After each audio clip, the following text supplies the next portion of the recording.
Bonsoir, donc merci d'être venu au Café Débat, à la causerie commune organisée par Nos Causes Communes dans le Val d'Oise. Donc Nos Causes Communes, c'est une association qui souhaite pouvoir... Nos Causes Communes est une association qui souhaite faire émerger des consensus à gauche sur des dossiers concrets qui concernent le quotidien des Français, pour que ensuite la gauche ait des choses à débattre entre elles. Ce soir, nous avons choisi de débattre avec Julie Konieczny, Adèle Piazzi et Sébastien Lambard. Alors Julie Konieczny est une citoyenne engagée dans l'association J'aime ma gare. Adèle Piazzi est conseillère municipale de Montmorency et par ailleurs avocate. C'est peut-être un des sujets que tu aborderas, je ne sais pas, j'anticipe peut-être. Et Sébastien est pour parler des services publics locaux. Alors un mot, parce que cette réunion, ce café débat, on l'a imaginé avant que le mouvement des Gilets jaunes prenne de l'ampleur et fasse la une de l'actualité. On a beaucoup dit de choses sur ce mouvement. Je fais un petit détour par là, et vous allez voir, je vais retomber sur mes pattes. On a beaucoup dit de choses contradictoires sur ce mouvement, mais il nous a semblé que dans les débats et dans les attentes, les aspirations qui étaient portées sur les ronds-points, dans les manifestations, il y avait une attente importante de services publics, que la difficulté qui était remontée, c'était celle de l'éloignement des services publics, de la puissance publique, du pouvoir d'achat bien entendu, mais que les difficultés au quotidien, que ce soit de transport, d'accès à une qualité de vie, etc., recoupaient très souvent des conditions de service public. Donc je trouve que pour le coup, ce soir, on est au cœur de l'actualité. Donc voilà, j'en ai fini pour mon introduction. Je vais passer la parole à Julie, suivra Sébastien et conclura Adélaïde avant que nous puissions échanger collectivement, puisque l'objectif n'est pas d'avoir des cours magistraux, mais bien qu'on discute ensemble. Voilà. Merci Frédéric. Je suis Julie Konieczny, j'habite dans le Val d'Oise depuis 3 ans dans un petit village de Vexin.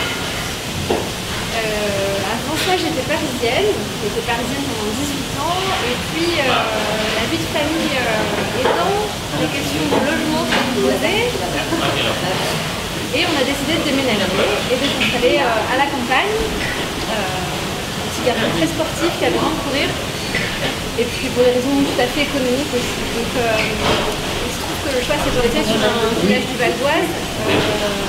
Et le critère principal au départ, c'est vraiment la petite histoire. C'est d'abord la petite histoire personnelle et on va rejoindre la grande histoire du mouvement. Premier critère,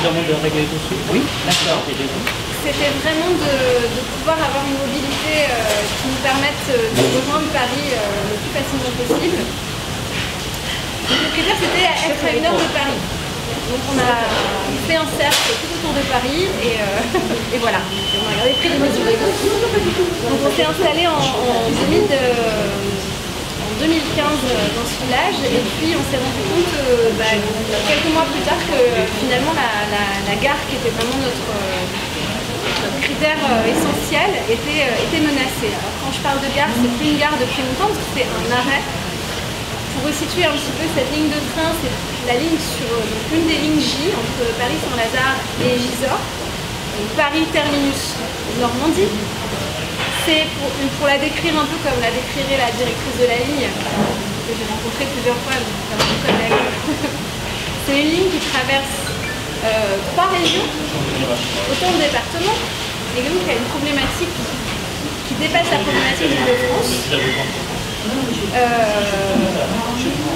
C'est une des lignes les plus engorgées, justement, telle qu'elle se présente. Elle passe par Argenteuil. Argenteuil, je crois que c'est la commune de la Grande Couronne qui est la plus dense. Et elle pas traverser le Vexin, donc une des zones les plus rurales. On est en voiture à 40 minutes de Paris, donc c'est un trace rapide. La gare de Paris-Saint-Lazare. Ouais. Mais moi, je suis chez moi, de mon travail à Saint-Lazare à ma maison, il y a vraiment 1 heure porte à porte. Donc je passe vraiment de Paris à la campagne du Vexin très rapide. Donc on s'est aperçu grâce à l'origine vraiment à un tract de la CGT qui a été placardé donc en gare de Santeuil, qu'un plan de refonte était en cours et que des menaces pesaient sur 5 arrêts. On ne va même pas parler de gare parce que c'est plus des gares au sens propre du terme, il n'y a plus rien service, ni humain, ni pratique. Il y a les bornes de stage et on peut acheter ses billets, mais c'est tout. Donc ces 5 arrêts étaient menacés suite à un plan de refonte. On a pu obtenir le document qui était relativement accessible. Il a fallu l'éplucher parce que ça a fait 150 pages, comme toujours, avec des annexes souvent plus importantes que le contenu même, et les annexes sont plus difficiles à trouver, comme par hasard. Effectivement, était nommément cité la gare de Montjoux-Courcelles, de Santeuil, donc ça c'est en Île-de-France, dans Val d'Oise, et dans l'Oise, la Vitertre, Liancourt-Saint-Pierre et Trichâteau. Donc telles que les choses se présentent, effectivement, ces gares représentent, je pense qu'il y a vraiment des critères et des seuils de valeurs, on va dire, d'efficacité ou d'importance pour la SNCF, c'est le nombre de montants par jour. Donc là, on est sur des gares, des arrêts qui constituent moins de 100 montants par jour. Sachant qu'on est aussi sur des problématiques très différentes des gares parisiennes ou Île-de-France, c'est que vous ne validez pas nécessairement vos badges, vous n'avez pas de portique. C'est quand même assez difficile d'avoir un nombre tout à fait fiable. Voilà. Toujours est-il que pour nous, c'était absolument pas possible de ne rien faire. Voilà, ça nous a pris vraiment comme ça. C'est qu'on s'est dit, je me rappelle très bien d'une discussion que j'ai eue avec une habitante qui m'a dit, mais est-ce que tu as vu ce tract? Oui, j'ai vu ce tract. Mais voilà, et moi je me rappelle très bien avoir dit, bah, on va pas se laisser faire. Tout simplement. Alors, il faut savoir que j'ai jamais été militante active avant ça. Je n'ai pas... Je ne sens pas spécialement une âme, une grande générosité, et franchement je pense que j'ai vraiment fait pour moi, il faut être très sincère. Sauf que très vite, quand on a monté le collectif, on a contacté la presse, la presse locale qui a été très preneuse, donc on a pu rencontrer des journalistes assez facilement. Moi j'ai d'abord envoyé un message très naïvement à la préfecture, à la mairie du village, est-ce que vous êtes au courant, qu'est-ce que c'est, qu'est-ce que ça veut dire, très peu de réponses, voilà, une sorte de flou, donc on a vraiment fouillé les dossiers, on s'est renseigné un peu plus près, et puis on a vraiment interpellé avec nos petits moyens déjà les villageois de ces 5 gares. Donc on a imprimé nous-mêmes des tracts qu'on est allé placarder, on a fait des affiches avec ma voisine graphiste, on s'est démené pendant, je pense que ça nous a pris une énergie incroyable, au moins pendant les 2 premiers mois pour lancer le collectif, avec pétition, avec page Facebook. Et ça a quand même réellement porté ses fruits, parce qu'on a eu des mobilisations dans chacun des arrêts, où dans un contexte très particulier, mais très important, qui était les législatives de 2017, on a pu aussi rencontrer les candidats, et puis on a écrit aux conseillers régionaux. On a reçu une réponse et on a pu rencontrer certaines personnes, on a eu des rendez-vous officiels, un peu moins officiels pour avoir des informations.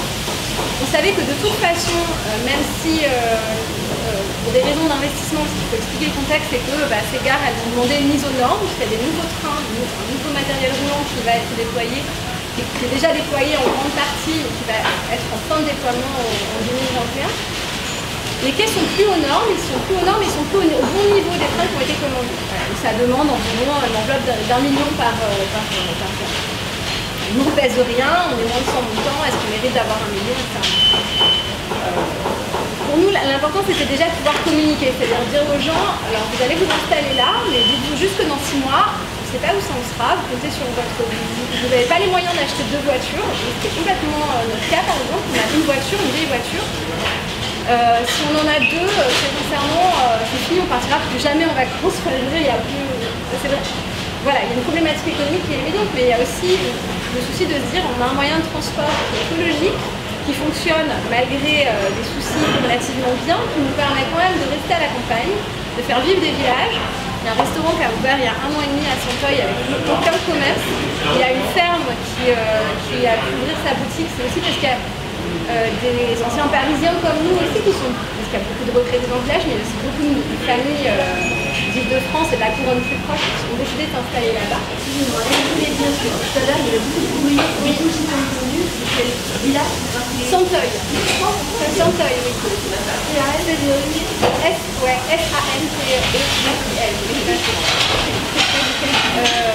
Et en fait, c'est une dynamique globale qu'il faut prendre en compte quand on parle de mobilité et de moyens de transport, surtout à une échelle aussi, je dirais, pas microscopique, mais un microcosme tel qu'un village. Donc voilà, il se trouve qu'on a pu rencontrer la direction de la ligne et un représentant d'Île-de-France est venu à Santeuil faire une réunion, nous expliquer que de toute façon des horaires allaient changer, qu'on allait perdre des trains, donc on a perdu des trains en pointe.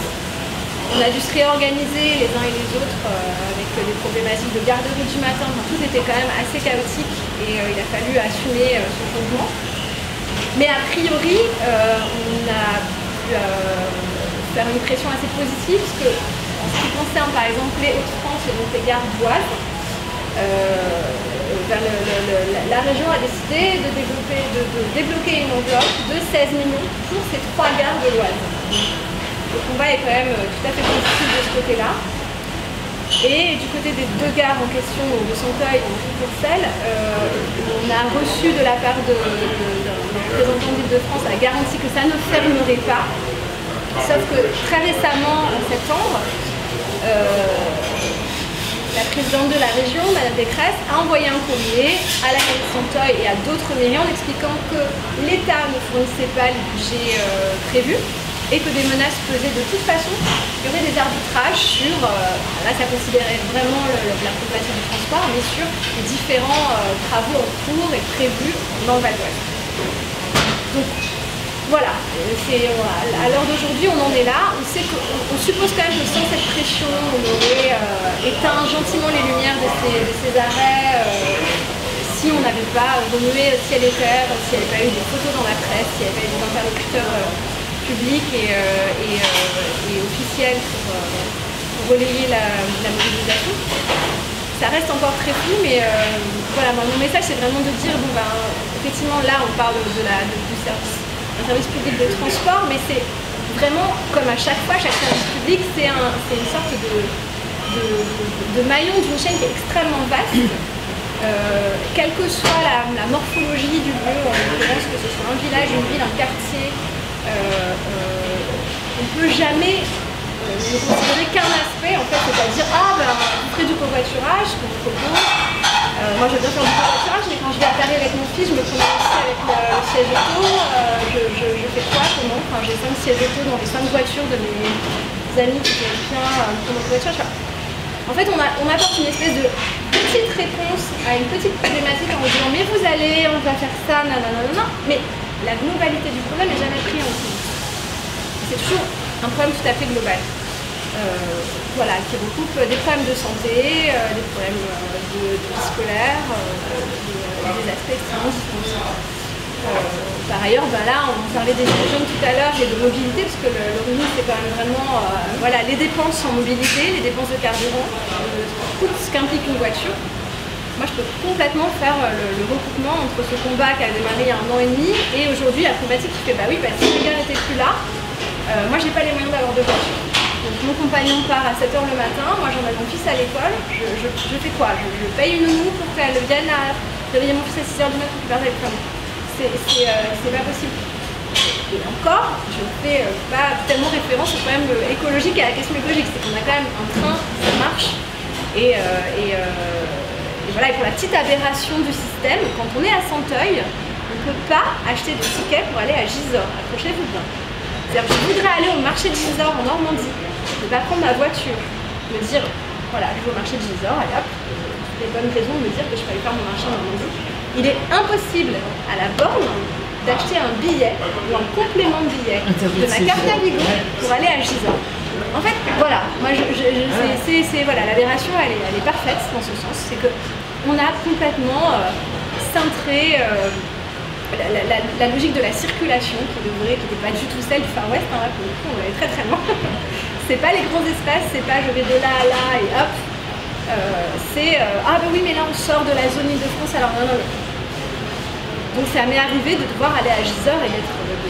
je bruche quoi, parce que moi je suis super ok pour travailler au non, ça n'existe pas. Voilà. Je comprends avec cette petite aberration.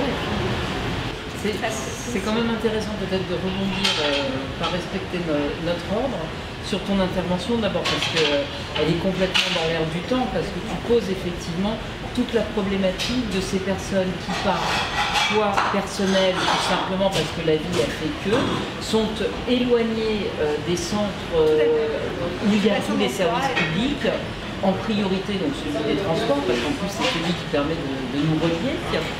Et qui, de ce fait, alors on peut peut-être trouver, je pense que c'est un petit peu ce qui t'a conduit aussi, en dehors du fait de retrouver pour ta famille, comment dire, une atmosphère plus apaisée, une qualité de vie, il y a aussi le fait que tu as très certainement accès à un logement plus important, plus grand, avec la même masse financière pour laquelle tu aurais un studio à Paris. Donc impossible de vivre en couple avec un enfant. Mais prête correspond à un loyer de 40 mètres carrés à Paris, on voit encore en couronne, et ce qu'on paye pour une maison qui en fait 120 et avec une Voilà, avec une qualité de vie, effectivement, le jardin avec un enfant, voilà, c'est l'image un petit peu dont on a beaucoup tous envie. Mais c'est quelque part un peu un fantasme, parce que finalement, quand tu arrives à cet endroit-là, eh ben, effectivement, tu t'aperçois que déjà, en matière de transport, c'est une véritable exclusion qui est organisée. Et c'est ça qui a donné, je pense, chez les gilets jaunes, cette impression d'exclusion, parce que justement, éloignés de tous les services publics, que ce soit ceux des transports, que ce soit ceux de la santé, voilà. On n'a pas réussi à trouver le médecin traitant. Donc ça, c'est des véritables problèmes. Et de ce fait, comment dire, l'avantage financier qui avait été trouvé, il est complètement perdu et même alourdi avec tous les frais qui sont induits par cet éloignement. Alors tu le disais, une voiture, finalement il en faudrait deux pour être bien. C'est des frais qui sont très importants, le coût de la voiture, l'assurance, l'essence évidemment. Et donc tout ça a effectivement affecté lourdement les budgets de ces personnes-là, qui aujourd'hui n'en peuvent plus. Alors qu'on a vu des tas de reportages avec des personnes qui ont des revenus, on va dire, de cadre moyen, mais qui, de par ces éloignements et les investissements qu'ils exigent, voilà, elles n'y arrivent plus. Alors, est-ce que tu as rencontré de la part, parce que ça fait quand même un moment que ton association existe, moi je la vois sur Facebook, assez active, tu disais, je crois, depuis 1 an et demi. Et du côté des élus, est-ce que alors je parle des élus qui comptent, ceux qui sont élus et un peu décideurs, donc plus beaucoup ceux qui sont de notre côté. Est-ce qu'il y a une écoute, mais surtout un écho? Est-ce qu'ils relaient quand même vos revendications? Évidemment qu'il y a une problématique politique, c'est-à-dire qu'à partir du moment où on parle de décideurs, on parle de l'Île-de-France, là, la conduite par Île-de-France Mobilité, elle prend une certaine direction. La direction est quand même très très clairement, il faut savoir, on l'a revu, on le dit beaucoup, c'est vraiment le covoiturage. On va trouver la solution, c'est un petit covoiturage de trottinettes dans les gares et tout ça. C'est vraiment ce qui existe. Après, c'est pas qu'ils n'ont pas envie de maintenir les gares qui existent, ils n'ont pas le choix, c'est une grande partie du réseau. Hein. Je ne crois pas que la moitié des gares et des arrêts disparaissent, pas du tout. Mais il y a des arbitrages, on parle vraiment de l'arbitrage, de l'argent, évidemment il ne tombe pas du ciel. Là il y a un clair chantage face à la position du gouvernement, parce qu'il y a quand même un flou assez énorme. Je crois que le plan mobilité du gouvernement est quand même pas très, ni très rassurant, ni très clair. Il est encore vraiment question de d'un aspect collaboratif et du covoiturage, hein, si je ne fais pas erreur, et d'un plan vélo, etc. Moi j'ai un vélo électrique par ailleurs, hein, ça me permet justement de ne pas avoir besoin de voiture et de faire mes courses, enfin vraiment je peux vivre avec ma ligne de train et mon vélo électrique. J'ai besoin de rien d'autre. Donc je me sens un peu exemplaire quand même, parce que ce qui peut arriver à l'avenir dans certains cas, c'est de se dire, ben voilà, vraiment vivre sans voiture, je veux dire que j'y arrive quasiment. Donc il y a effectivement les décideurs qui nous ont répondu, hein, ça a pris un peu de temps, mais bon, on a rameuté quand même. On a eu des réponses, on a eu une réponse de Valérie Pécresse qui nous reparle d'arbitrage, etc. Et puis après sur le plan local, et ça c'est quand même très intéressant parce qu'on se dise on a du mal à s'opposer à une politique vraiment au niveau de la région et puis au niveau gouvernemental, on comprend bien, enfin, je veux dire, l'opposition elle est assez proche. Alors ce qui se passe au niveau local c'est vraiment très intéressant parce que je pense que ça émerge vraiment de là. Nous, dans notre village, on savait, enfin voilà, la mairie savait que c'était chaud. Oui, problème. C'est pas nouveau, c'était pas nouveau. Ils sont invités à des réunions très régulièrement, donc c'est pas très opaque, hein, il suffit d'y aller, de poser des questions et de se rendre compte quand même qu'on va être mangé à une certaine sauce à un moment. Donc pour nous, ça a été très dur, parce qu'on s'est dit, ah, ok, en fait, c'est pas une nouveauté, nous on peut arriver avec une info, en fait c'est pas vraiment le cas. Ok, alors comment on fait? Parce que nous, on va quand même essayer de s'organiser localement. Est-ce qu'on a l'appui de la mairie? Est-ce que les autres mairies sont... Alors oui, effectivement, ils disent, ah bah oui, mais c'est vrai que si vous prenez en charge le truc, on se sent moins ça, on dit que c'est légitime, on se rend compte que notre village, effectivement, il va pas s'endormir. Après, voilà, vous savez, il y a des retraités, ils n'ont pas besoin de cette ligne, ils sont très bien dans un village un peu enclavé, vous savez, c'est le Vexin, c'est un peu le territoire de chasse, c'est un peu Mais ça, c'est aussi un problème qu'on rencontre même dans des villes plus urbanisées. Oui, bien sûr. Moi, je pense par exemple à Montmorency. C'est étonnant, avant d'être élu, pendant des années, il ne fallait pas qu'il y ait de transport. Voilà. Il ne fallait pas qu'il y ait de transport pour que justement les personnes dont tu parles, même des personnes qui travaillent, mais qu'elles conservent leur tranquillité. Parce que qui dit entre soi, dit dans le sens commun, on va dire, dit je ne vais pas être dérangé par l'étranger. L'étranger, ça peut être celui de la ville d'à côté. Hein, c'est pas, et nous, sur Montmorency, avant qu'on arrive à la tête de la mairie en 2018, voilà. Après on en est parti, mais bon, il y avait tout un quartier, c'était le quartier du haut de la ville, qui était délaissés en matière de transport public, alors qu'ils étaient à 8 km de la gare. Donc eux, voilà, obligation, soit d'avoir un véhicule pour aller jusqu'à la gare, mais une fois que tu arrives à la gare en plus, qu'est-ce que tu fais de ton véhicule? Ça c'est l'autre problématique aussi, voilà. Sinon tu prends un bus, sauf que le bus, donc justement, il n'était qu'aux heures de pointe.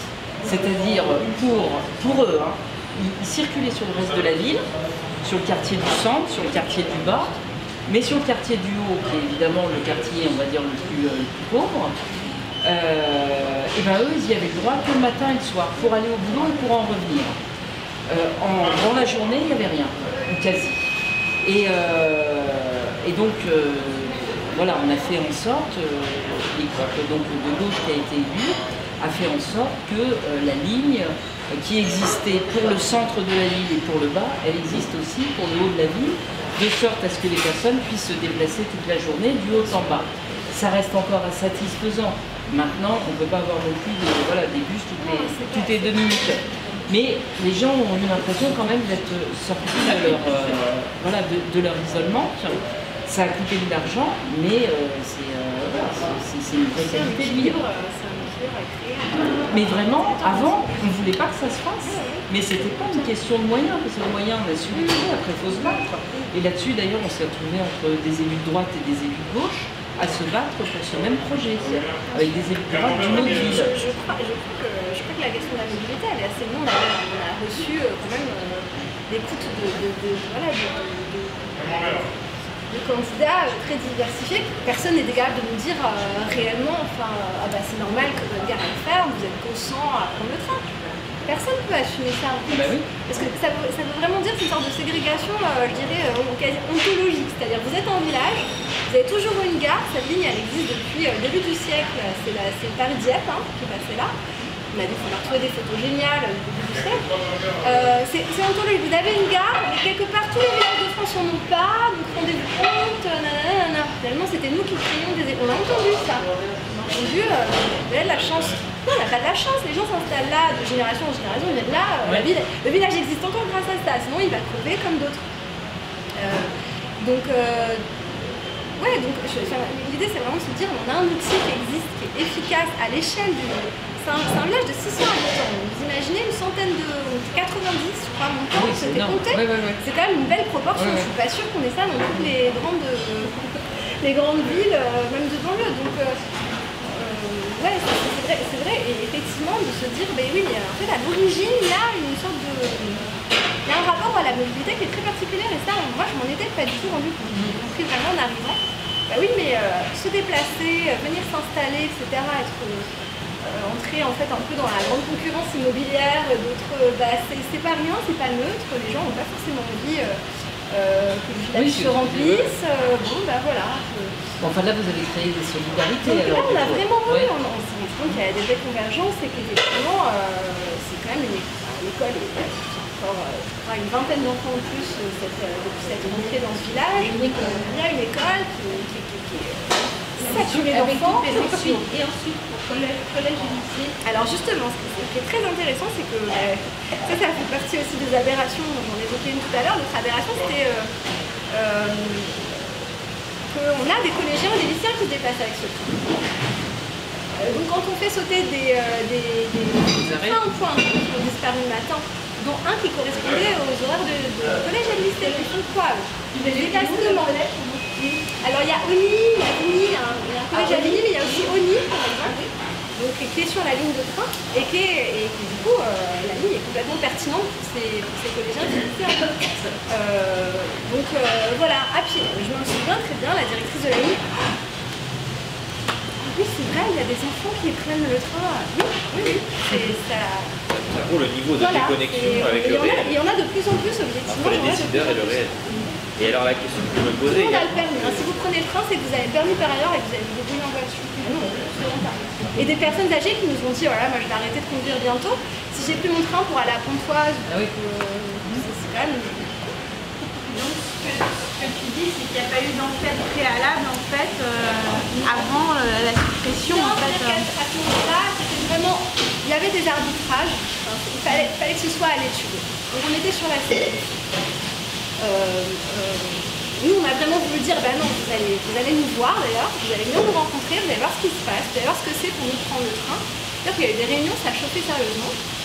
Et puis on a obtenu d'avoir un taxi pour remplacer un des trains, donc d'avoir autant de taxis nécessaires, mais il faut réserver à l'avance avant 6 heures le soir pour avoir un taxi pour nous emmener dans le village d'à côté. Ça fait 4 km.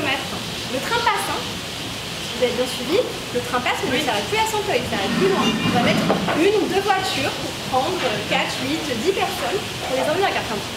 Donc ça, c'est pour gagner 3 minutes, pour desservir aussi des villes qui en ont besoin, pour faire un arrêt supplémentaire à Argenteuil et Val d'Argenteuil. Je ne dis pas du tout qu'il y a un besoin de dessert supplémentaire à Argenteuil et Val d'Argenteuil, je me dis juste toujours, mais de toute manière, plus il y aura d'arrêts, plus il y aura de gens. Enfin, je veux dire, voilà, c'est sans borne en fait. Voilà, ça crée de toute façon un réel appel d'air. Et puis on va effectivement retirer des arrêts qui n'ont déjà pas beaucoup, pour en rajouter quand même là où on a toutes les 5 minutes. Mais bon, quand on a suivi le dossier, on s'est rendu compte aussi, par exemple, Herblay, c'était plus, ils n'allaient plus être à 20 minutes de Paris, mais à 23 ou 25. Ça a été, c'était scandale en fait. Ils avaient un arrêt alors qu'ils avaient des directs, c'était horrible. Donc en fait, on se rend compte que l'échelle de préoccupation de la problématique est très différente. Donc on perdait des trains, on allait peut-être perdre l'arrêt, et des gens perdent 3 ou 4 minutes. Qu'est-ce que j'ai pas lu mais les villages, vous conduisez pour rien, la guerre de tous contre tous, complètement absurde, alors que je pense qu'il y a un vrai partage, un vrai équilibre possible. Si tant est par ailleurs qu'on soit capable aussi de ne pas pousser nécessairement avec des horaires hyper centrés. C'est ça aussi sur la problématique des transports. Je pensais pour la ligne justement là sur Montmorency, c'est qu'aujourd'hui, on ne peut plus raisonner seulement en termes d'heures de pointe. Je veux dire, ça ne veut plus rien dire. Tu as tous ceux qui travaillent en horaire décalé, quand même. Je vois à Montmorency, tu en avais beaucoup qui travaillaient sur l'hôpital de Montmorency, qui existait à l'époque. Maintenant, voilà. Et donc, et alors il y en avait plein, en particulier ceux qui rentraient tard le soir, à 11h du soir, 23h. Donc comme il n'y avait plus de transport à ce moment-là, ils étaient obligés donc de remonter à pied de la gare d'Anguin, c'est la gare d'Anguin, jusqu'en haut de la ville. Donc ça fait 10 km, hein, c'est ça? Ouais, ouais, ah oui, et moi je les voyais, j'avais été sensibilisée à ce problème, c'est parce que quand avant qu'on gagne les municipales, quand on faisait des réunions, moi j'habite le bas de la ville, j'ai cette chance, proche de la gare. Donc quand on faisait des réunions, c'était dans le centre ou dans le haut, quoi. Et donc après, quand je redescendais, à 23h, voire plus de ces réunions, j'avais l'avantage de traverser cette ville. Et là, je rencontrais à 23h30, ça m'est même arrivé de faire demi-tour et de remonter des personnes qui remontaient à pied de la gare. Ils me disaient, c'est pas possible, il va falloir faire quelque chose pour elles, pour eux. Et grâce à une mobilisation, c'est vrai qu'à chaque fois, il faut la population et puis les élus. C'est important, c'est pour ça que je te posais la question tout à l'heure. Parce qu'à un moment donné, quel qu'il soit... Il y a les élus, mais il y a aussi les organisations syndicales. J'imagine que ça a été précieux par rapport à la problématique SNCF. Mais tout simplement parce qu'ils sont un peu lanceurs d'alerte, quoi. Oui. Donc c'est un peu leur tract qui a vraiment révélé la problématique. Ah d'accord. Ah oui, ça a commencé par un truc de la CGT affiché en gare de centre. Oui, c'est ça qui t'a donné. Voilà, qu'on a repris, qu'on a réuni dans toutes les gares en question. Et voilà, sans quoi, je pense qu'on est assez peu nombreux à se pencher sur les plans de route qui sortent tous les 3 ans. Alors, là aussi, même cette ligne de train, elle s'arrête très tôt le soir. Ça, c'est encore une autre problématique, mais on peut aussi raccoler tous les bouts de la problématique. Et donc, il y a les centres de finances publiques et, alors là, encore plus au devant de l'actualité et si j'ose dire encore plus dramatique, la question de la santé publique avec les hôpitaux de Pontoise depuis de nombreuses années, avec les maternités, c'est pas une problématique nouvelle, mais malheureusement ça ne s'arrange pas. Là récemment, j'étais en tant que citoyen engagé sur ce territoire à Beaumont-sur-Oise avec une annonce récente fin novembre de 300 suppressions de postes sur l'hôpital de Beaumont et sur le groupement hospitalier de territoire avec une fermeture de plusieurs services. Je crois que plus de 75% des services à terme qui pourraient être concernés par le plan de fermeture, encore une fois le plan comptable, soi-disant pour libérer l'énergie, l'efficacité, etc.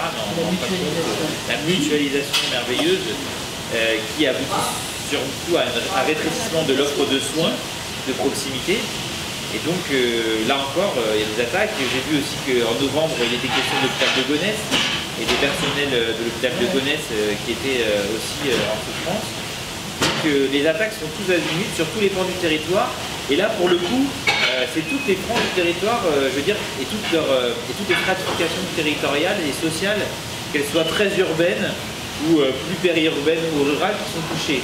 C'est pour ça que je parle d'attaque tous azimuts. C'est vraiment une avalanche en fait en cascade de fermeture de services publics coordonnés et encore une fois qui ne tombe pas du ciel. C'est le fruit de politiques décidées souvent assez haut, que ce soit à l'échelle gouvernementale à travers les plans successifs dont je vous ai parlé tout à l'heure. Et moi j'ai un petit signal particulier sur l'action de ce gouvernement en 2017 qui, on l'a vu avec le mouvement des Gilets jaunes, mais une politique néolibérale qui accroît les inégalités sociales et territoriales. Et du coup qui mène une politique au pas de charge, sabre faire, vise à rétrécir toujours plus le périmètre de l'action publique au nom de l'idéologie du fait que le marché, que le privé serait plus efficient et que tout ça coûte trop cher. Vous vous souvenez certainement du pognon de dingue. On parle souvent de l'argent public, de la dépense publique, mais sans regarder tous les services que ça rend et ce que ça coûte, c'est-à-dire souvent beaucoup plus cher si c'était privatisé ou si c'était privé. Parce qu'on parle soit de l'impôt prélevé, soit des services publics et des choses à coût ou de l'action sociale, mais qu'est-ce que ça coûterait à toute la société et toutes les externalités négatives que ça représenterait si ce n'était pas justement des patrimoines communs, un service public commun, et si ce n'était pas une prise en charge égalitaire sur le territoire. Les coûts humains de souffrance et les coûts matériels ou même économiques, si on va jusque-là, ils seraient bien plus importants, on le sait, et quand on regarde d'autres modèles qui existent, notamment sur le monde anglo-saxon, on voit bien qu'il y a une préférence, si on met l'humain au centre de nos préoccupations, pour la question d'égalité d'accès aux services publics. Alors là, vous avez le droit de me dire que c'est trop long. Hein. Non, mais c'est bien. Allez, il te reste 2 minutes pour conclure. Voilà. C'est miraculeux. Non, je pense, sans conclure, on peut peut-être rebondir.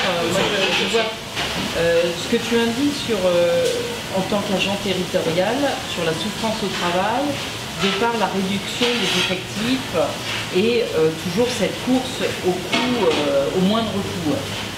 C'est cette course au moindre coût qui nous conduit, qui conduit les dirigeants à fermer toute une série. Alors une fois c'est une ligne de transport, une autre fois ça va être un hôpital, une autre fois ça va être un poste.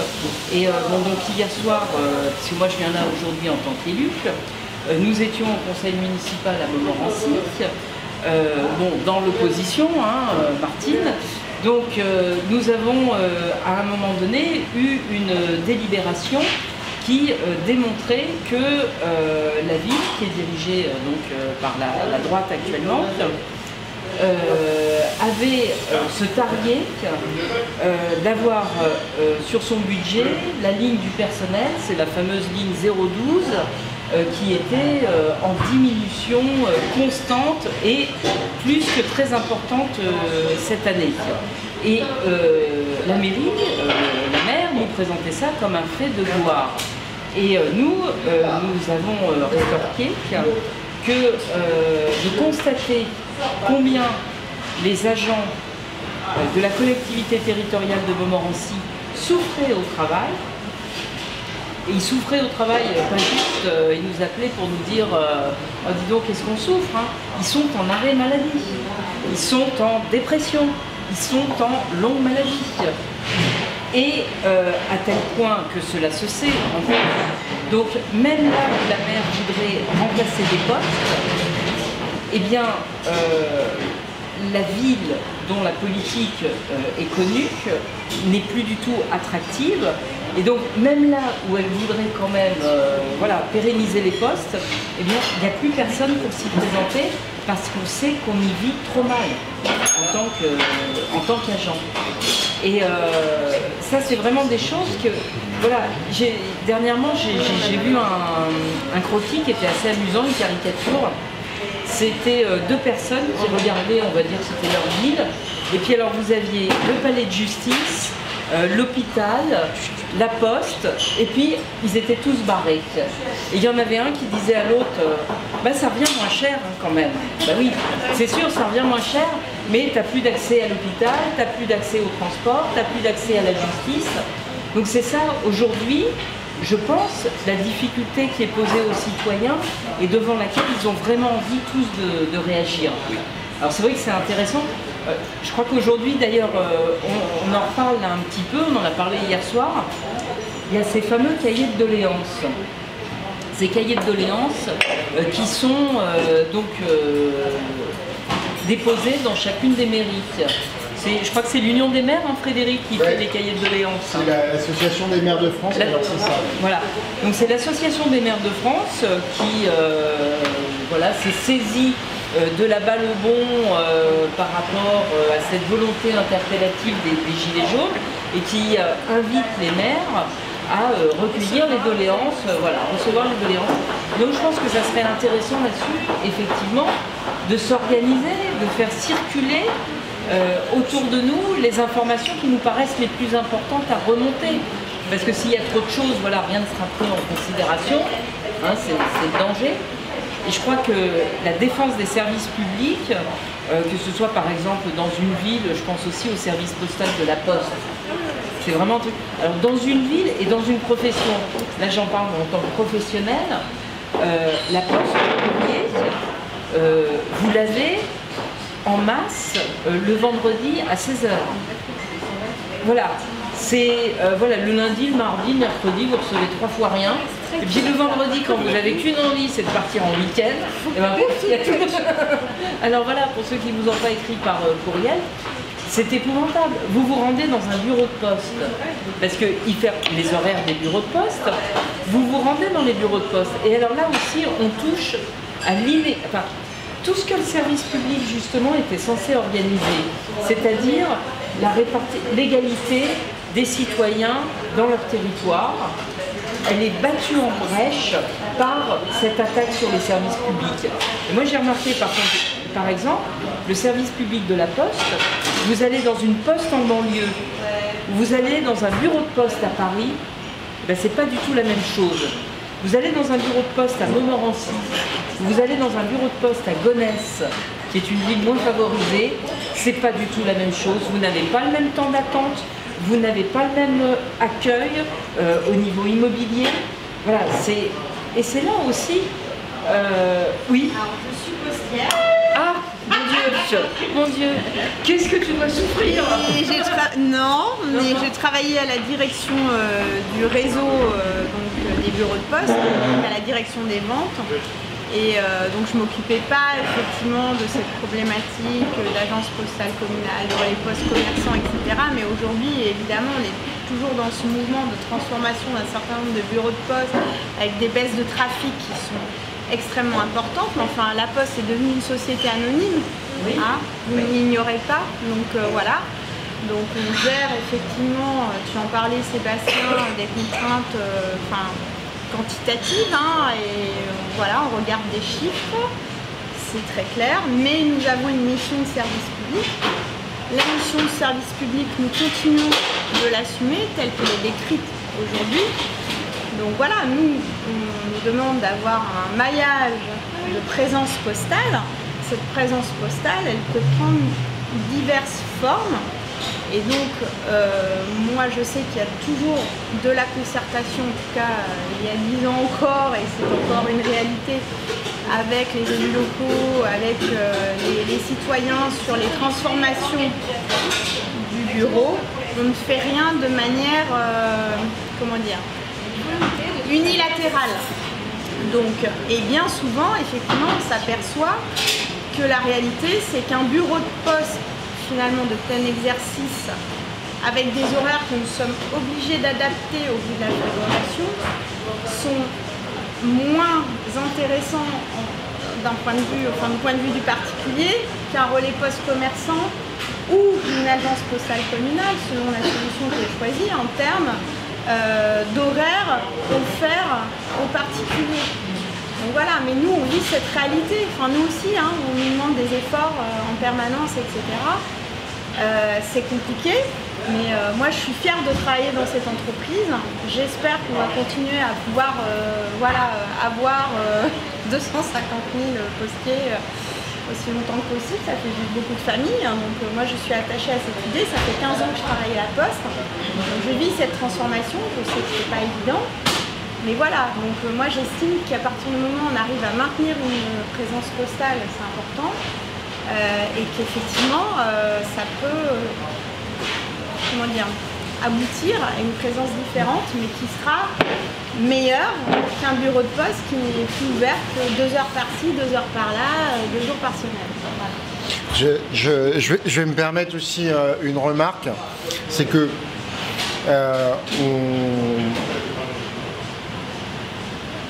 il faut qu'on comprenne que tout un tas d'anciens services publics sont d'abord devenus des entreprises publiques, puis aujourd'hui quasiment des entreprises privées. Le jour où la Poste est devenue une société anonyme, le jour où la SNCF va devenir une société anonyme, on va leur demander des critères de rentabilité comme dans n'importe quelle entreprise privée. La Poste aujourd'hui assume un certain nombre de missions de service public Alors, on ne sera pas forcément toujours d'accord les uns les autres avec comment le service est rendu, est-ce qu'il devrait mettre en priorité, etc., etc. La façon dont ça peut être perçu dans la population et les priorités effectives de l'entreprise. Mais la réalité, c'est que tout ce qui intéresse les gens, en dehors de la présence d'un service public sur le terrain, qui est important, en tout cas qui est ressorti comme important par la population, et c'est normal. Mais tout ce qui intéresse les gens, recevoir le courrier, la distribution du courrier, pour l'entreprise privée La Poste, aujourd'hui, c'est de plus en plus une catastrophe financière. Donc, la question de son équilibre financier, si elle veut continuer à perdurer et à vivre comme entreprise privée, il est ailleurs. Et donc, ils sont dans une situation de complet chassé-croisé en termes de compréhension.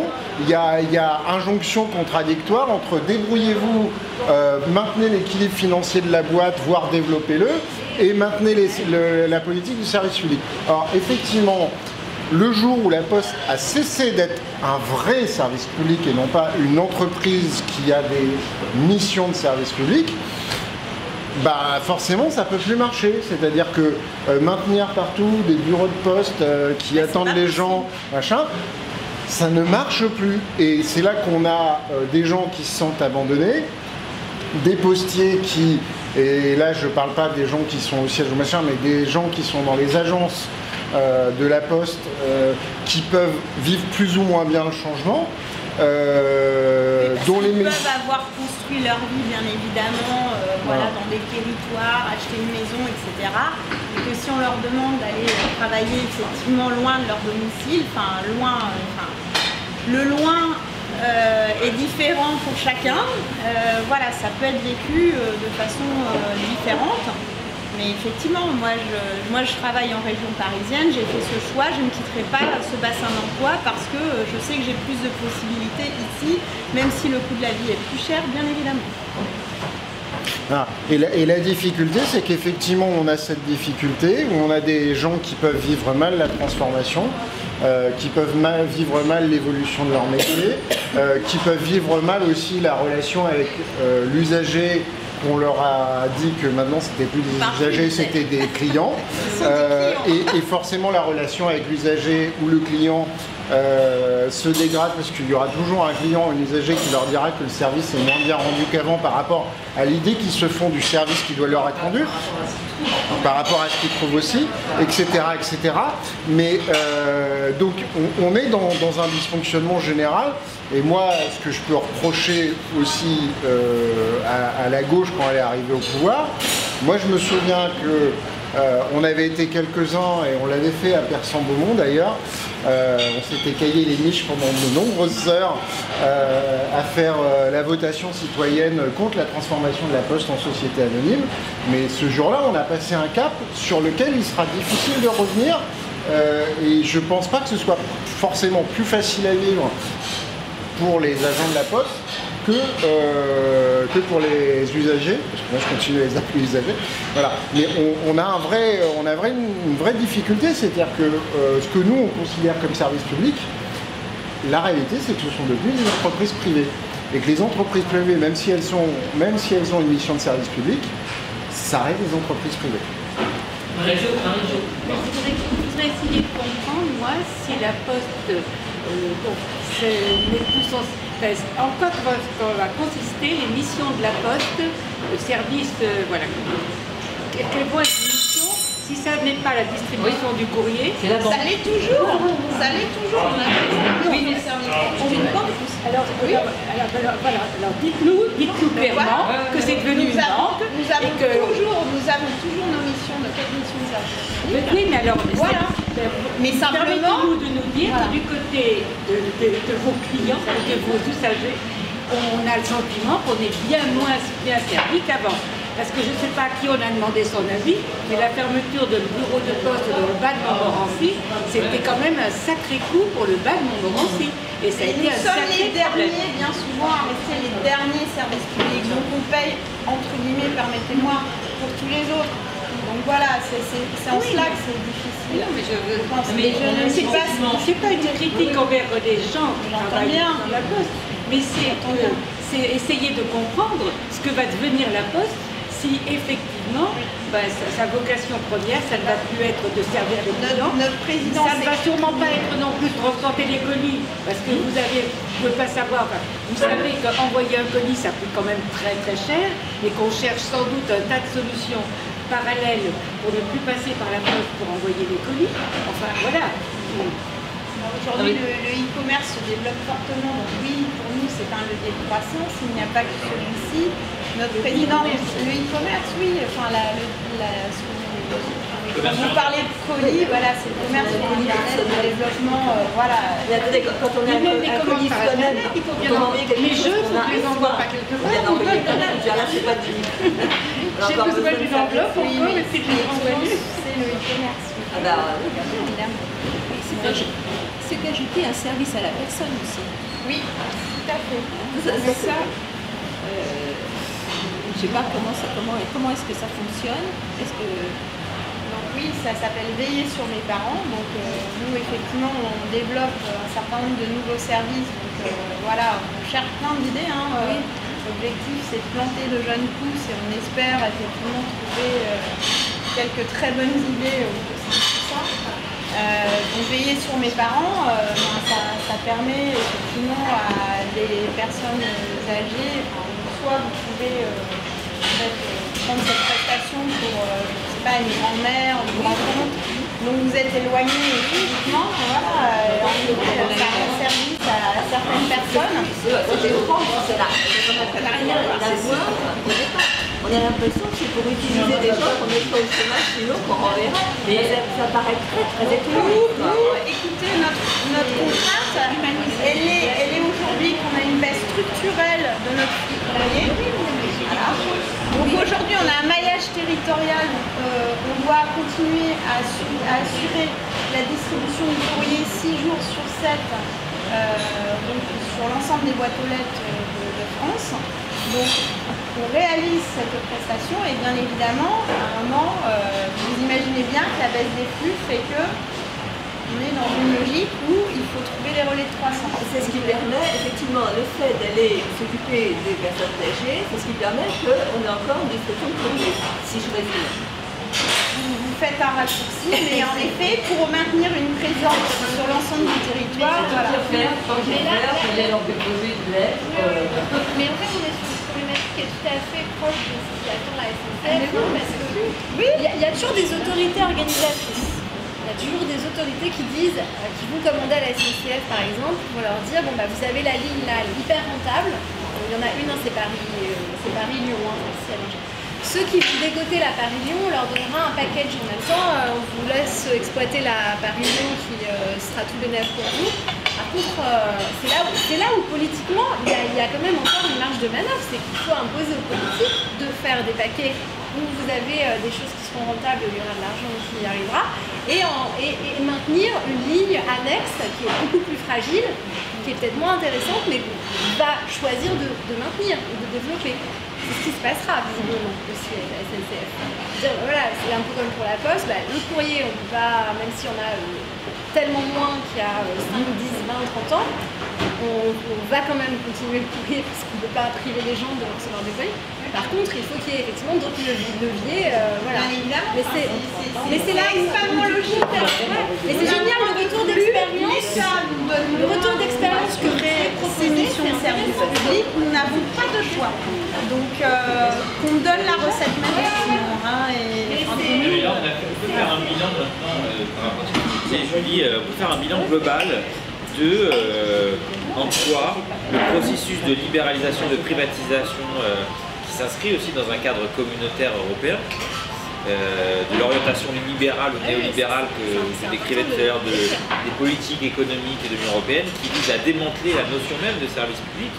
C'est-à-dire cette notion qui a été découpée en morceaux, que la France a essayé de défendre malgré tout, d'une certaine façon, en parlant de services d'intérêt généraux, services d'intérêt économique généraux, etc. Il y a toute une littérature, une doctrine juridique européenne là-dessus, mais globalement, la logique de l'Union européenne, et à laquelle nos dirigeants politiques ne se sont pas suffisamment opposés, c'est de dire, ou pas du tout, j'essaye d'être mesuré, et c'est vrai que des fois c'était pas du tout, c'est de ne pas démentir cette logique qui veut que les services publics c'est plus efficace quand c'est plus public en fait, et quand c'est privatisé.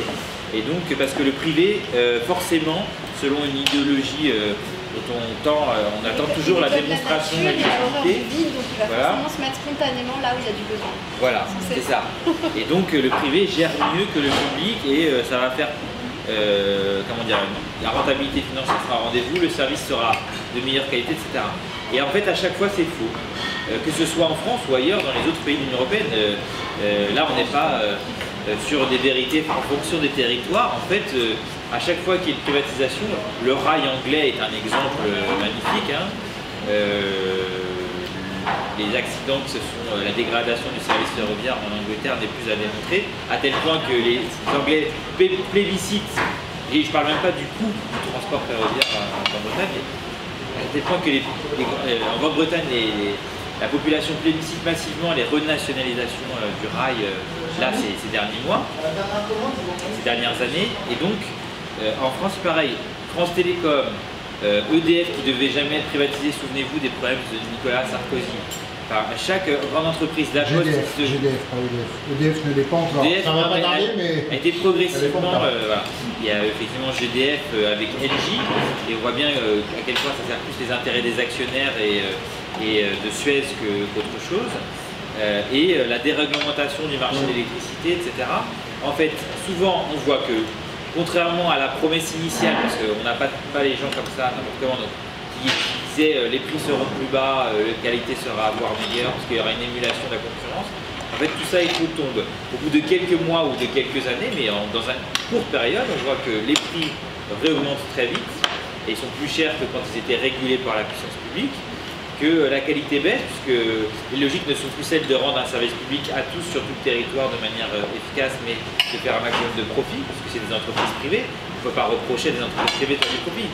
Mais la question, c'est que quand c'était un service public et que c'est une entreprise privée, du coup, on n'a pas le même résultat. Et là, il faut savoir ce qu'on veut, en fait. Et donc, à la fois en tant que consommateur, en tant qu'usager ou en tant que travailleur, quand on travaille dans ces entreprises, en fait, personne ne s'y retrouve à la fin, si ce n'est une petite minorité de gens qui décident de tout en haut ou qui détiennent les parts les plus importantes de ces sociétés qui ont été libéralisées, privatisées. Et donc ça se fait au détriment, puisqu'on est dans le cadre républicain, de l'intérêt général républicain auquel nous sommes tous attachés et qui nous conduit aujourd'hui, à travers ce bilan de 10, 15 ans, 20 ans de privatisation et libéralisation, à nous dire qu'à un moment donné, il faut dire stop et réenclencher une dynamique beaucoup plus vertueuse qui est de se réapproprier nos biens communs que sont les services publics, qui sont notre patrimoine commun, qui sont le patrimoine de ceux qui n'en ont pas, qui permettent d'avoir accès au réseau essentiel, à l'eau, à l'électricité, je le disais, mais au transport, à la mobilité, à la santé, enfin, à tout ce qui fait l'essentiel de la vie et qui permet à tous de s'en sortir, quelle que soit son origine sociale ou territoriale. Et c'est en ça qu'il faut réenclencher cette nouvelle dynamique et faire pièce à la logique d'austérité purement comptable. Il ne s'agit pas de dire qu'il faut, personne, je pense, autour de ces tables sera pour qu'on dépense n'importe comment l'argent public, mais au contraire, c'est de dire que l'argent public est bien dépensé quand il est dépensé au service de l'intérêt général, selon des logiques de service public, parce que c'est la meilleure utilisation de l'argent de tous, la meilleure allocation qui profite à tous et qui après profite à toute la société et à toutes ses composantes, et dans tous les secteurs, que ce soit économique, social, etc. Donc, et là, toutes les organisations, qu'elles soient politiques, que ce soit les citoyens eux-mêmes qui s'organisent pour créer des rapports de force dans leur territoire, ou les organisations syndicales, on a tous un rôle à jouer pour pousser à cette autre logique qui met ces biens communs au centre de nos préoccupations. Pardon. 11 heures, à ce moment-là, a quand même appliqué bien le commandement de la société française qui est le recueil des fonctionnaires. Quand on va à la poste, c'est moins le cas maintenant, je crois que j'ai compris la poste. D'accord. Mais il y a... peut-être parce que je vais peut-être à d'autres heures. Oui, c'est une presse à la matin. D'accord, probablement. Mais je me souviens mieux que s'organiser autrement, maintenant, c'est mal apparemment un fonctionnement. Mais bon, j'ai le souvenir quand même très net de queue à la poste, et tout le monde qui râlait derrière, évidemment, ces fonctionnaires qui ne foutent rien, regardez-moi ça, ils ont bon, ça. Quand ils font la queue chez Auchan ou autre, ils disent pas, voilà, c'est pareil, on fait la queue quand même, mais là, c'est pas des fonctionnaires. C'est du privé, on fait la queue et on dit rien. Mais il n'y a pas que ça, il y a une véritable jalousie. Il y a eu dans notre société une véritable jalousie des fonctionnaires. Donc beaucoup de gens ont applaudi aussi chaque fois qu'on a supprimé des services publics parce que c'était des fonctionnaires. Et que finalement, le privé, au moins, ça ne serait pas nous qui allions vous payer, nous avec nos impôts, qu'au moins il n'y aura pas des fainéants qui ne toucheront rien, voilà. Et puis qui auront en plus une retraite meilleure que nous, etc. etc. Et ça, c'est un vrai souci. Parce qu'aller relancer des services publics et relancer un nombre de fonctionnaires, c'est pas tendance. Alors, je suis pas sûre par contre, parce que quand tu vas justement dans les queues, à la poste, etc., les gens, même si parfois ils peuvent s'en prendre à l'employé directement, tu as quand même une vraie sensibilisation aujourd'hui sur le fait que c'est les compressions de personnel, qu'on soit dans le privé ou qu'on soit dans le public, qui font que le service il est dégradé. Et les gens sentent, moi je le vois au niveau professionnel, que ce soit au niveau d'une société privée ou que ce soit quand je suis dans un rapport professionnel avec une entreprise publique, je ressens la même dégradation. Et je n'ai plus justement ce sentiment de me dire celui-ci que je paye à rien foutre avec mes impôts, il me donne un service de pacotille, pour rester poli. Ça, je l'ai aussi bien aujourd'hui dans le public que dans le privé. Parce que les deux aujourd'hui sont dirigés de la même manière, avec le même souci, comme disait tout à l'heure Sébastien, de diminution des coûts.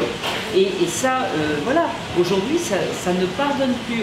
Et je crois que c'est ça aussi qui fait l'exaspération de la population, c'est de se rendre compte que, quelle que soit sa démarche, qu'elle se tourne vers un service privé ou qu'elle se tourne vers un service public, on la renvoie, c'est taper 1, taper 2, taper 3, c'est connectez-vous sur Internet, que maintenant les impôts, avant les impôts, il y avait rien de plus facile. Et je le disais même à titre professionnel aux clients, mais prenez rendez-vous avec votre centre des impôts, vous verrez, ils vous donneront la réponse, même si elle n'est pas favorable à leur service, ils vous diront ce qu'il faut faire. Mais aujourd'hui, tu peux plus, tu dois faire un courrier par Internet.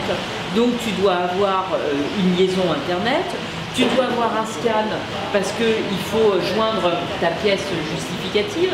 Et surtout, on les éloigne de l'humain. Et ça, c'est devenu, on est aujourd'hui à un stade où c'est devenu insupportable pour les uns et pour les autres, qu'ils soient du secteur privé, qu'ils soient du secteur public. Et c'est pour ça que je pense que la ficelle que beaucoup de politiques ont usée, qui était de tirer sur une masse de la population, donc sur les fonctionnaires, qui était une proie facile, pour les montrer du doigt à une autre partie de la population qui était salariée, qui avait des difficultés, de leur dire regardez, eux, ils s'engraissent avec vos impôts alors qu'ils ont la sécurité de l'emploi, etc. Aujourd'hui, tout le monde, avec cette politique inégalitaire et d'éloignement, est remis un petit peu au même stade. Et moi je pense, j'ai assez confiance, alors ça peut partir un peu dans tous les sens, mais qu'il y a des solidarités qui se sont créées et qu'on est au-dessus aujourd'hui de ce discours des politiques qui était de mettre par exemple les fonctionnaires contre les salariés. Et ça n'aura plus de prise. Et aujourd'hui d'ailleurs tu le vois, parce que aujourd'hui tu as eu le mouvement des gilets jaunes. Alors voilà, le gouvernement, il est en train de revenir en arrière d'ailleurs sur toutes les avancées annoncées par Emmanuel Macron. Mais il parle que des salariés, d'accord? Mais les fonctionnaires qui sont pas...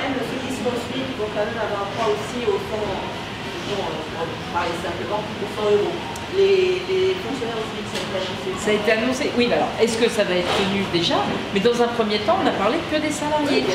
Donc, de ce fait, enfin, je veux dire, aujourd'hui, ça y est, je veux dire, on est presque à un revenu égalitaire.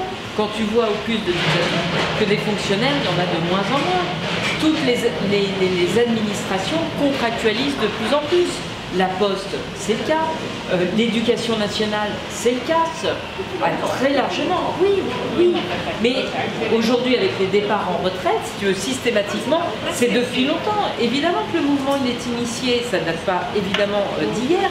Sauf qu'aujourd'hui, on est en train d'arriver, puisque les départs à la retraite se faisant, les non-remplacements se faisant, on va arriver bientôt à un moment... Ça change une mentalité pour l'instant, parce que beaucoup de gens ne savent pas ça même. Ils le vivent, ils ne savent pas, ils le vivent, François, la différence. Mais si, les gens le vivent aujourd'hui, les Quand ils ont un fonctionnaires. prof, ils ne savent pas s'il est un titulaire ou contractuel, par exemple. Les parents d'élèves, quand leur gamin a un prof, ils ne savent pas s'il est... Je crois qu'on va avoir le témoignage d'une prof, justement. Ils vont pas le voir, mais ce qu'il faut savoir, c'est qu'en tant que contractuel, on n'est pas formé à notre métier. Et que du coup, ce qui va se voir, c'est qu'on va avoir des profs qui vont être formés à leur métier, qui sont compétents, et d'autres profs qui malheureusement vont patouiller avec leur tambouille. Moi je sais, j'ai vécu les deux. J'ai été contractuelle et là je suis enseignante stagiaire. Et je vois clairement que ce que j'ai fait l'an dernier en tant que contractuelle, même avec toute ma bonne volonté, c'était absolument pas suffisant pour être bien enseigné à mes élèves. Et je me dis qu'arrivé à un moment, quand on est dans une logique où on préfère mettre un mauvais prof plutôt que pas de prof devant des enfants, ça va finir par être problématique, en espérant que, honnêtement, à un moment, ça se voit. Et après, les contractuels, ça se voit aussi parce que généralement, ils ne restent pas sur des postes. Moi, je les ai remarqués. C'est-à-dire que c'est des gens qui vont rester 3 semaines, 1 mois, qui ont très souvent pas du tout connaissance du métier d'enseignant, qui s'imaginent que l'image erronée, on fait du 8h30, 16h30, avec nos vacances toutes les 6 semaines et que c'est tranquille, je suis à 5 heures à la maison, je vais pouvoir m'occuper de mes enfants, sauf que c'est pas franchement le cas. Et qu'ensuite, c'est du coup des gens qui restent pas, et là les parents vont se rendre compte, parce que quand il y a eu, moi je l'ai vécu sur mon école l'an dernier, c'est-à-dire que quand il y a 3 ou 4 instituts qui se succèdent dans l'année, qu'on arrive suivant sur les classes, que ce soit du CP ou du CM2, des classes un peu plus charnières où là les parents ont un peu plus de pression, je peux vous assurer que derrière ils sont pas contents et il faut remonter à la direction. Donc voilà, faut espérer que ça fasse un peu bouger les lignes. Ce qu'il faut rappeler, c'est peut-être le cadre de ce qu'est la fonction de fonctionnaire, le statut de la fonction publique, parce que c'est extrêmement important en fait, et ça répond en partie à la problématique que vous soulignez, c'est que le statut de la fonction publique, ça là aussi c'est un bien commun, c'est précieux pour tous les Français, pour tous les citoyens et les citoyennes, parce que c'est une garantie d'indépendance, de responsabilité et de neutralité des services publics en général. Et donc c'est bon pour l'ensemble des citoyens et des citoyennes de ce pays. C'est pas un cadre qui contraint, au contraire c'est un cadre qui libère tout le monde et qui permet à tout le monde d'avoir accès à l'ensemble des services qui font notre vie quotidienne. Et donc aujourd'hui c'est ça que veut remettre en cause ce gouvernement, comme malheureusement les précédents, mais celui-ci beaucoup plus fortement. Et j'avais en tête d'autres candidats comme François Fillon qui était plus dans la surenchère encore, mais qui avait le même projet, ce qui est de mettre en cause cette fonction publique, puisque c'est pour eux la grande bataille à mener à venir, c'est après avoir démoli les services publics, c'est démolir ceux qui font les services publics. Et donc c'est pour ça que c'est important d'avoir conscience qu'il faut défendre ce statut de la fonction publique. C'est la garantie aussi de pouvoir de continuer à avoir des services publics efficaces, pérennes, stables, parce que avoir des gens qui sont dans la fonction publique, déjà il faut faire tomber quelques mythes, il y a des problèmes sur la rémunération. Le point d'indice est gelé depuis de très nombreuses années. Plus de 10 ans.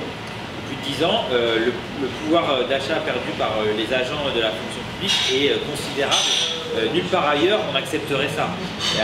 Mais comme souvent, les gens qui sont dans la fonction publique sont des gens plutôt dévoués, qui ont un haut sens de la responsabilité, contrairement à l'image qui est véhiculée, c'est des gens qui sont engagés pour le bien commun, qui savent pourquoi ils sont dans le service public.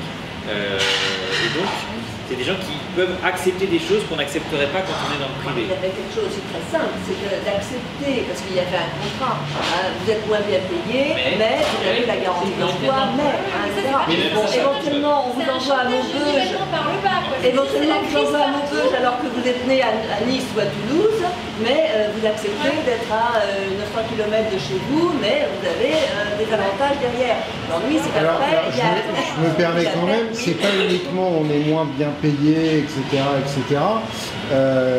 Dans le statut de la fonction publique, alors je suis hors caméra mais je suis près du micro, dans le statut de la fonction publique, ce qui permet aussi d'assurer la continuité du service, ce qui permet aussi d'assurer la probité des agents et leur neutralité, c'est que ce sont les seuls salariés du pays qui ont des obligations, y compris de comportement, en dehors de leur temps de travail.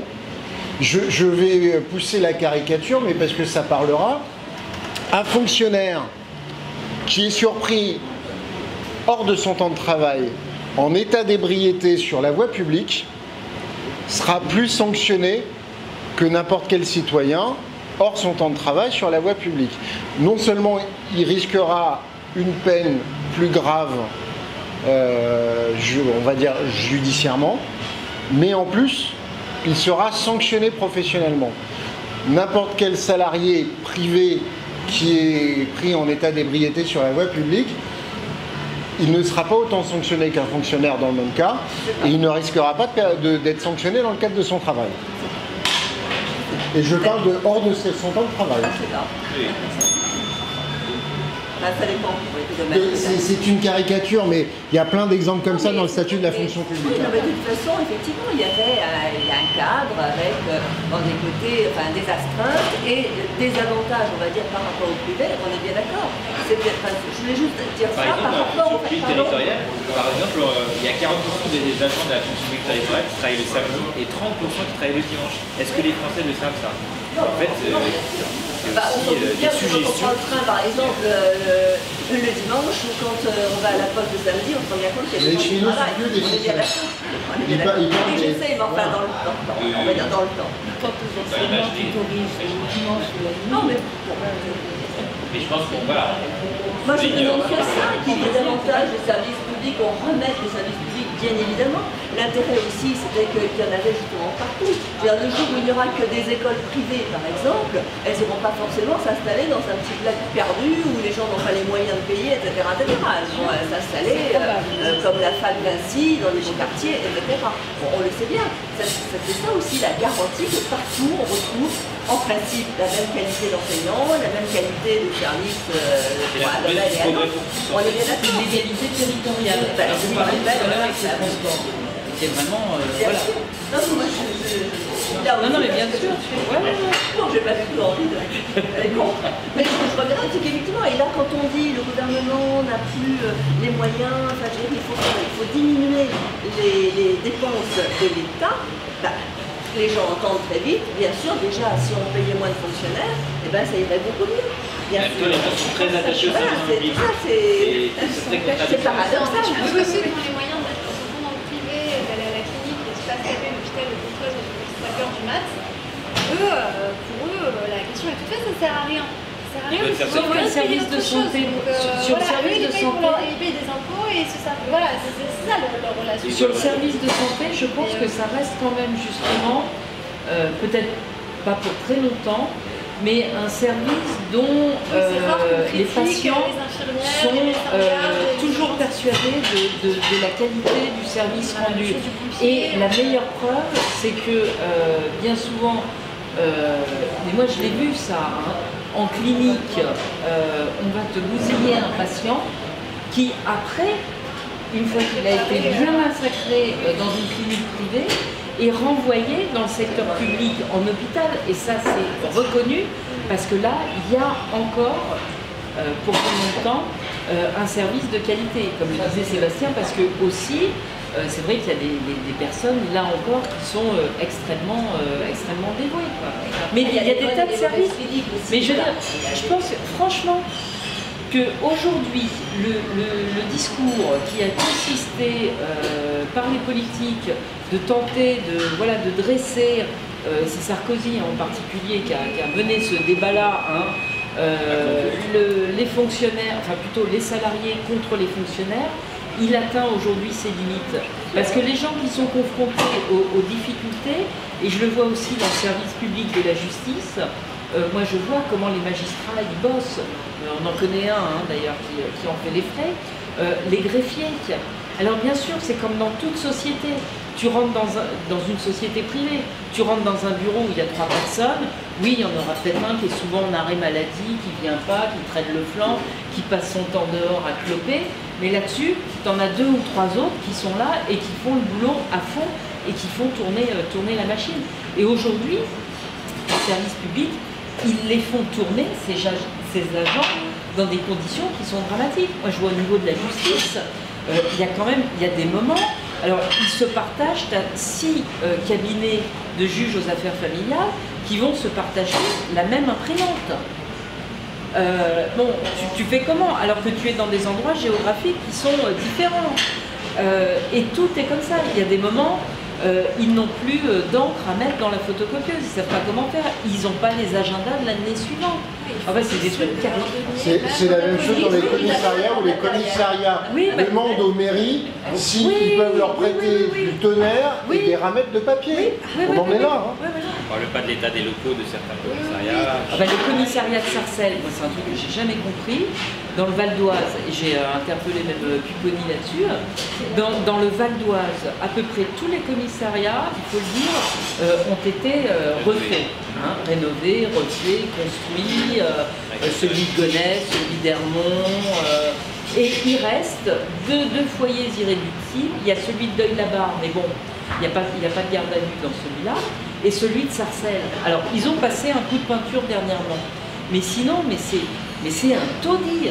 Et je ne parle pas seulement des locaux dans lesquels sont détenus les gardés à vue. Hein, où tu as les chiottes à la turque, où tu as les graffitis, les immondices sur les murs, etc. Mais les bureaux dans lesquels les agents travaillent, avec quel matériel, avec quel logiciel ils fonctionnent, alors qu'on leur demande justement une production en matière de procès-verbaux qui est assez chronophage. C'est voilà, c'est des conditions. Et ça, je crois que de plus en plus, les gens, ils sont... Comment? Et elle m'avait été extrêmement choquée par quoi? On lui a volé son ventilateur à Sarcelles après avoir fait une animation, une conférence. Et donc vous étiez parti au commissariat? On est parti au commissariat. Et t'as vu? On a vu qu'on est reparti d'ailleurs, je crois bien que c'était incroyable. On est reparti. Mais par contre, tu vois, c'est dans ces endroits-là, en même temps, tu croises toute la misère du monde. Et ces fonctionnaires, ils sont confrontés à celle-ci. Et un jour, moi j'attendais dans la salle d'attente du commissariat de Sarcelles pour passer auprès d'un gardé à vue.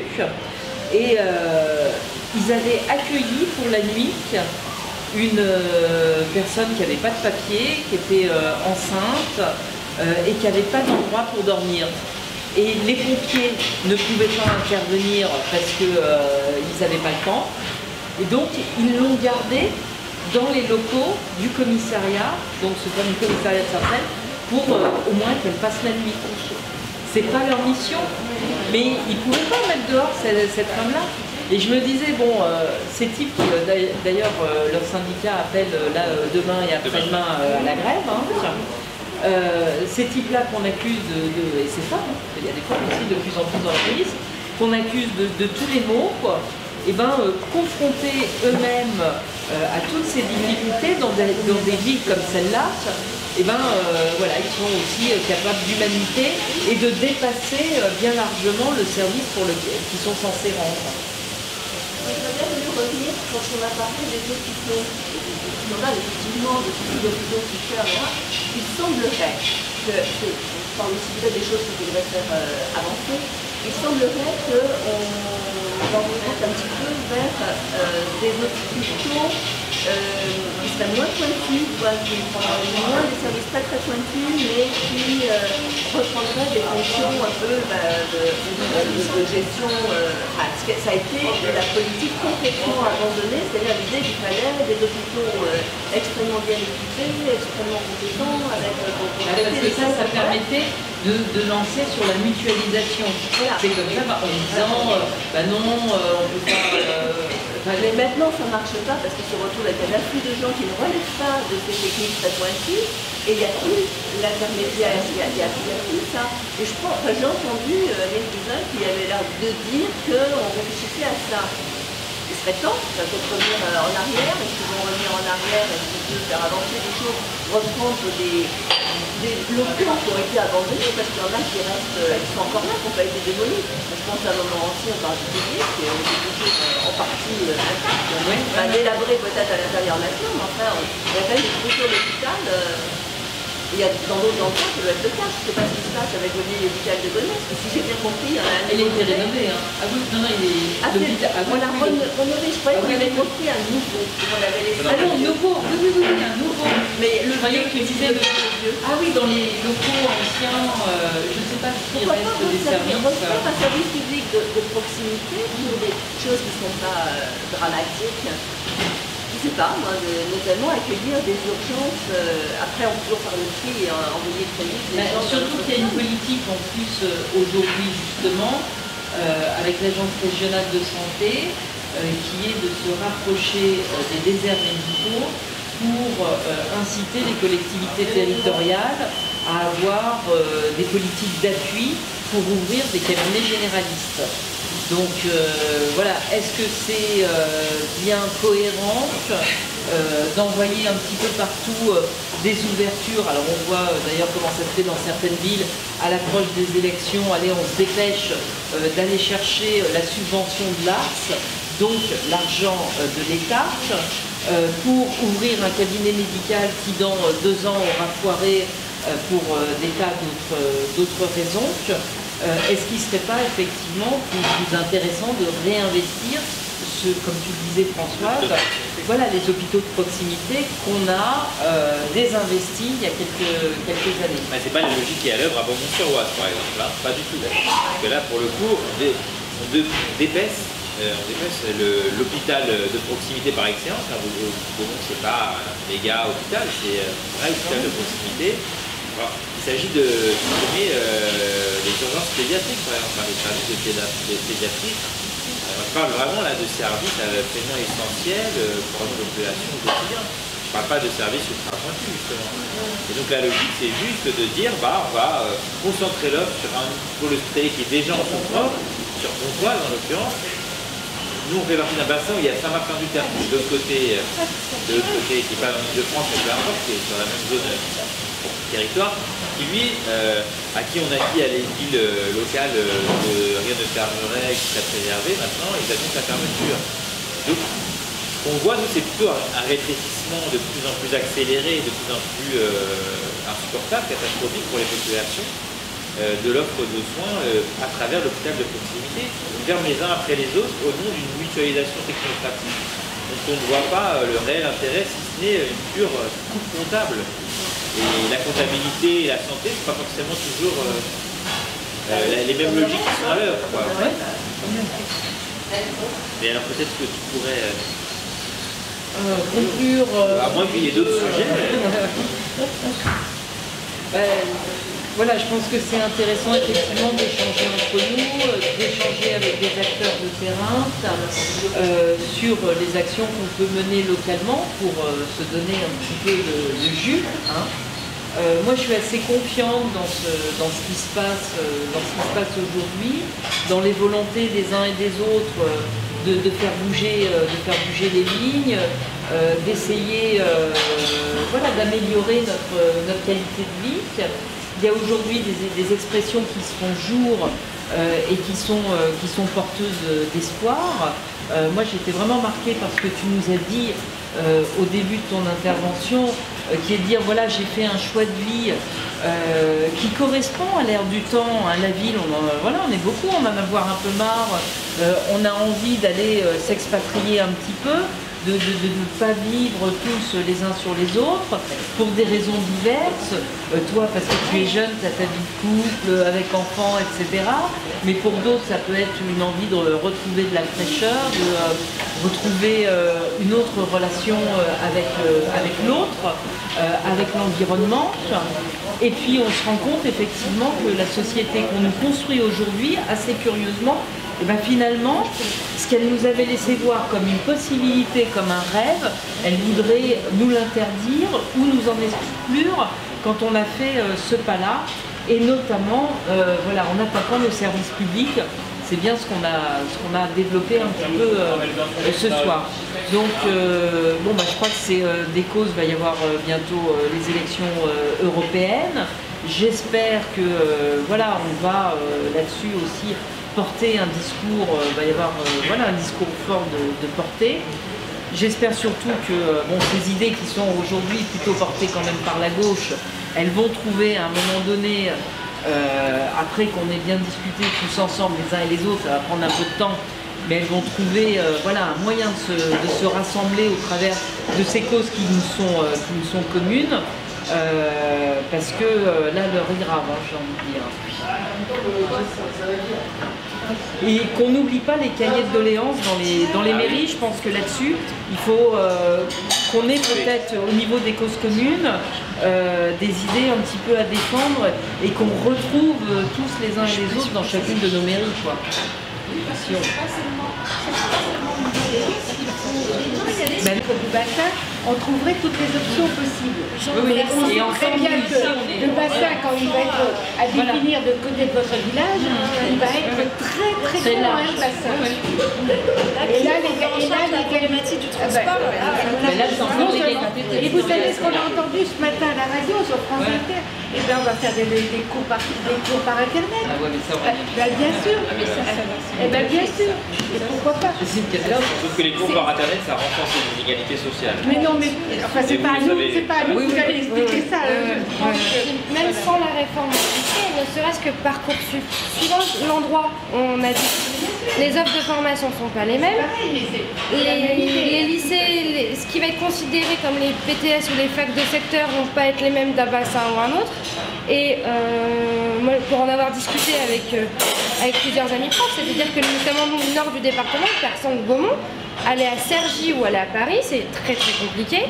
Quand on sait qu'il y a 20 places en BTS au lycée d'à côté, qu'on se retrouve à devoir faire, on ne sait pas un nombre incalculable de kilomètres, et donc du coup ça se retrouve avec des jeunes qui ont malheureusement une offre de formation qui va être moindre, parce que pas les moyens ensuite d'aller s'installer à Paris pour suivre ses études.